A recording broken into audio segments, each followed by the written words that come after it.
मंचावर उपस्थित दादा, सगळे मान्यवर, वेळ खूप कमी आहे.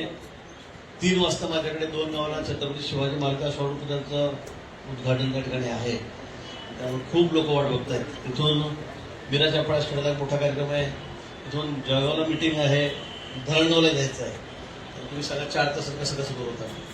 त्यामुळे नाव कोणाची घेत नाही, माफी मागतो आपली सगळ्यांची. उपस्थित सर्व कार्यकर्ते, बंधू भगिनी, पत्रकार मित्र, आज भारतीय जनता पक्षाच्या मध्यवर्ती कार्यालयाचं उद्घाटन या ठिकाणी झालेलं आहे. आणि आजपासून आपल्याला सगळ्यांना म्हणजे अतिशय मध्यवर्ती ठिकाणी, आणि पूर्वी या कार्यालयामध्ये मी येऊन गेलेलो आहे. मी यापूर्वी या कार्यालयात येऊन गेलेलो आहे, पण त्यावेळेला नेते वेगळे होते, आता वेगळे आहेत तुमच्या गावातले. हा थोडा बदल झालेला आहे. पण आज मला आनंद होतोय की आपण त्रिमूर्ती, ताई पण आहे, भाऊ पण आहे, अमोल पण आहे. राजकारण कसं बदलत असतं ना. कधी वाटलं होतं का आपल्याला सगळे 3 जण एका व्यासपीठावर बसतील म्हणून आणि आम्ही मध्ये बसू म्हणून. पण आज राजकारणामध्ये काय होऊ शकतं तुम्ही बघितलं असेल. सोलापूरला किती भानगडी चाललेल्या आहेत, कोण कुठे येत आहे, कोण कुठे जात आहे.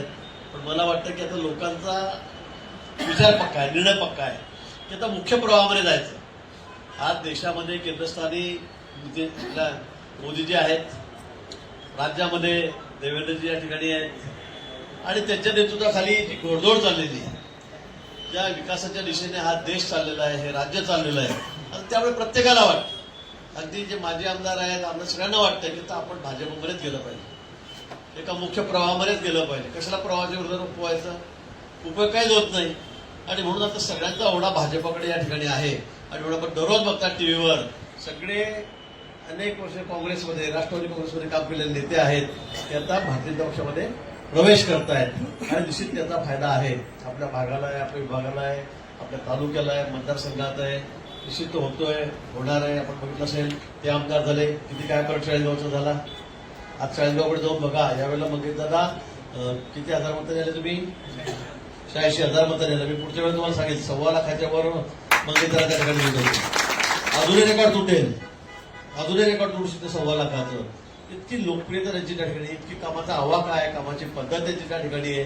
कार्यालयाचं आपण कौतुक केलं पाहिजे त्यांच्या. खरंच म्हणजे काही काही गोष्टी मी पण त्याच्याकडून शिकायला लागलो. आता मला 40 वर्ष झाले. 1990 साली मी जामनेरचा सगळ्यात मोठ्या ग्रामपंचायत सरपंच झालो. 92ला माझी बायको झेडपी सदस्य झाली. ती पण 6-7 वेळा निवडून आलेली आहे. 3 वेळा झेडपी, 3 वेळा नगराध्यक्ष आहे. मी सुद्धा 7 वेळा आमदार झालो, 1 वेळा सरपंच झालो, म्हणजे 8 वेळा मी निवडून आलो सतत. पण माझ्यापेक्षा हुशार मंगेश दादा निघाला. अतिशय सुंदर असं कार्यालय, सुंदर असं काम, सगळी कॉम्प्युटर सिस्टीम त्यांनी त्या ठिकाणी उभी केलेली आहे. आणि मला अभिमान वाटतो की आपण एक तयार केलेला कार्यकर्ता. खरं म्हणजे मंगेश दादा मुंबईत होतं, तिकडे काय होतं, पासोऱ्यामध्ये 40गावमध्ये काही नव्हतं. आम्ही भेटलो, माझ्याकडे रोज यायचा. लोक त्याला रामेश्वर समजायचे, रामेश्वरला मंगेश दादा समजायचे. त्यामुळे मंगेश दादालाच कामा सांगायला लागलं, हो ते दवाखान्याचं पाहून देणं. आता पण अनेक वेळेला आम्ही सोबत असतो की रामेश्वर भाऊ तब्येतीला उठवून घेतली, रामेश्वर जरा तब्येतीने दष्टपुष्ट आहे.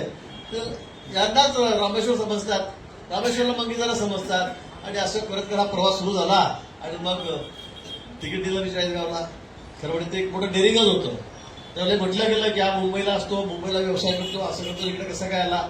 पण मी ठरवलं मंगेश दादाला आमदार करायचं. मंगेश दादा आमदार झाला. त्यावेळेला जेमतेम 4-4.5 हजार मतांनी निवडून झाला. पहिल्यांदा राजूदादा होते म्हणून, त्यावेळेला राजूदादा देशमुख होते.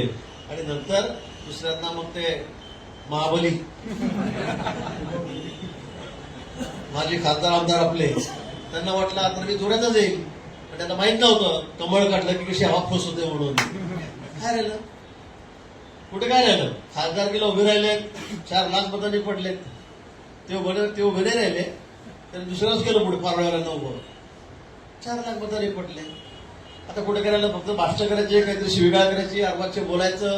आता त्यांना म्हटलं बाबा एकदा पंचायत समितीचं निवडून दाखव, झेडपीला येऊन दाखव, त्याच्या गावाची ग्रामपंचायत घेऊन दाखव. एकदा पक्षातून माणूस गेला की त्याचं पुण्य संपलं समजा. मी असं सांगितलं तुम्हाला भाजपकडून. आणि काय झालं, तुम्हाला एकदा खासदार केलं, एकदा आमदार केलं, आणि तुम्ही विशाल त्या ठिकाणी वाटेल तसं तोडसूक घेतायत, ते त्यांना शिव्या घालतायत.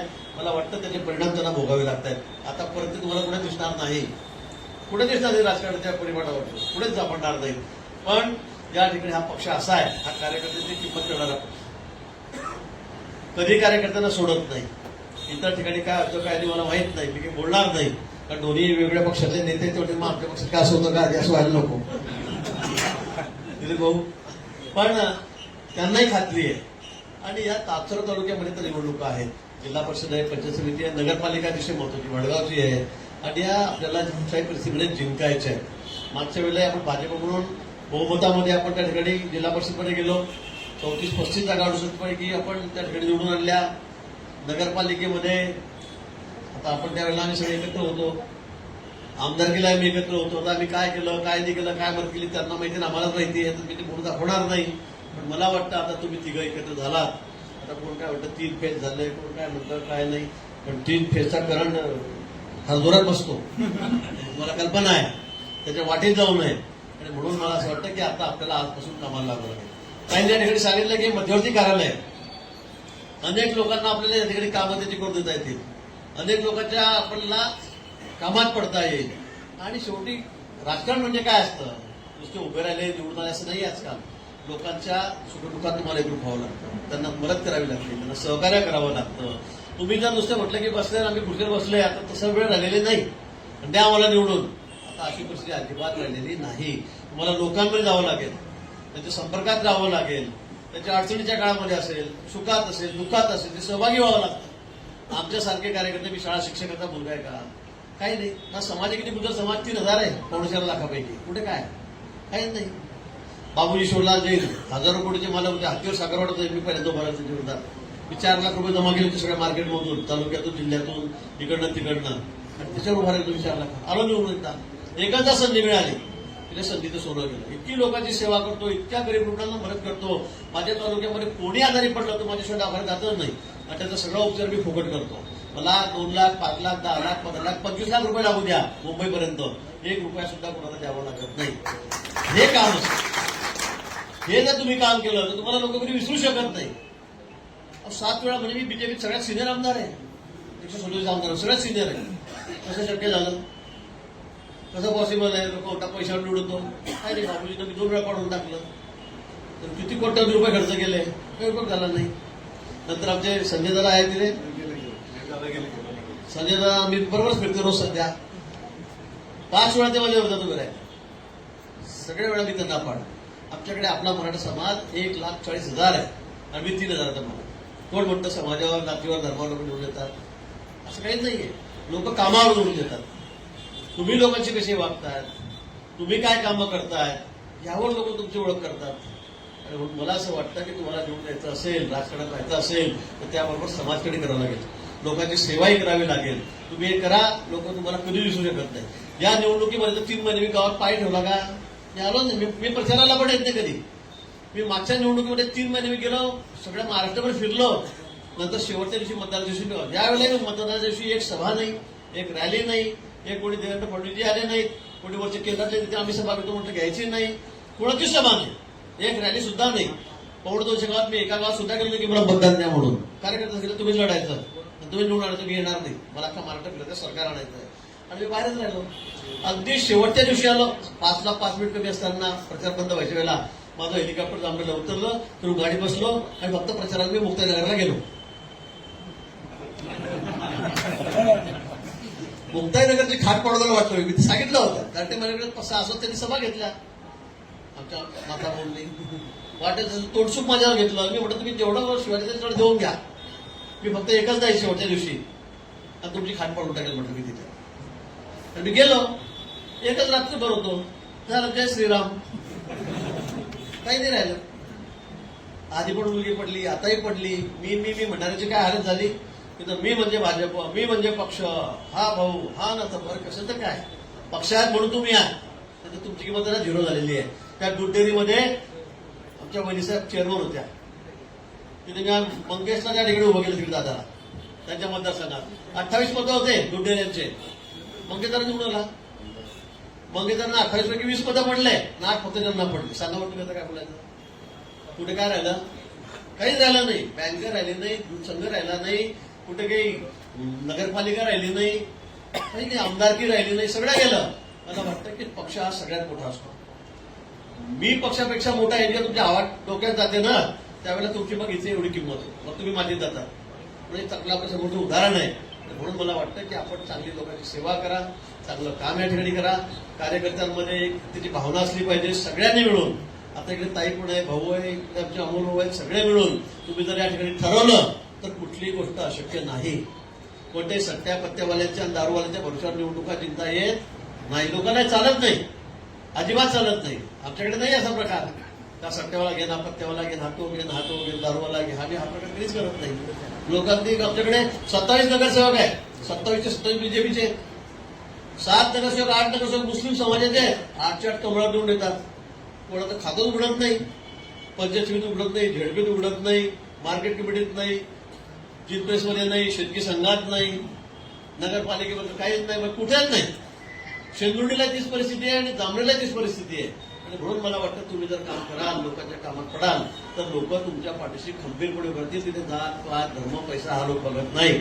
आणि म्हणून माझी आपल्या सगळ्यांना विनंती आहे, त्याच्यामध्ये सगळे एकत्रित होऊन या ठिकाणी कामाला लागायचं आहे. नगरपालिका जिंकणं काही फार कठीण नाही. मी तुम्हाला सांगतो, परत सांगतो. कोणाला किती वल्गना करू द्या, कोणाला किती गर्जना करू द्या, काही फरक पडणार नाही. लोकांच्या मनामध्ये स्थान निर्माण करा. लोकांना जाऊन सांगा की तुम्हाला सट्ट्यावाले पाहिजे का, पत्त्यावाले पाहिजे का, दारूवाले पाहिजे का, इकडे सगळं शहराचं स्वास्थ्य बिघडायचं आहे का. मला वाटतं लोक तुमच्या पार्ट्यामध्ये मतदान करतील.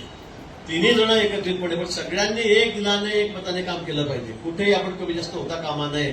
पुढे हा कसा तो कसा, याचं पायवड त्याचं पायवड, भाजपमध्ये अजिबात हे होत नाही. हे चालत पण नाही, होत नाही, चालत नाही. आणि म्हणून आपण जिल्ह्यामध्ये सुद्धा एवढी मुसंडी त्या ठिकाणी मारलेली, सगळ्या क्षेत्रात आपण त्या ठिकाणी पुढे चाललेलो आहोत. आणि आता तर आपण 3 जण एकत्रित झालेलो आहोत. आमचं सगळ्यांचं बोलणं झालेलं आहे. मंगेश दादाही या ठिकाणी आहेत, ते सुद्धा जवळ असल्यामुळे ते लक्ष घालतील या ठिकाणी. मी तर आहेच, पण माझ्याकडे 5 जिल्ह्यात उत्तर महाराष्ट्र जबाबदारी माझ्याकडे. नंदुरबार आहे, धुळे आहे, नाशिक आहे, नगर आहे, जळगाव आहे. 5 जिल्ह्याची जबाबदारी माझ्याकडे आहे. त्यामुळे मला काही फार येणं जमणार नाही. पण मंगेश दादांकडे आता सगळी जबाबदारी आहे दादा. त्याच्यामुळे काय सगळं साहित्य जे असेल, बिल्ले, झेंडे, टोप्या, मंगेश दादाच बघतील. चालेल ना? बघा, तुमच्यावर जास्त विश्वास होता माझ्यापेक्षा, त्यामुळे तुम्ही ती काळजी करू नका.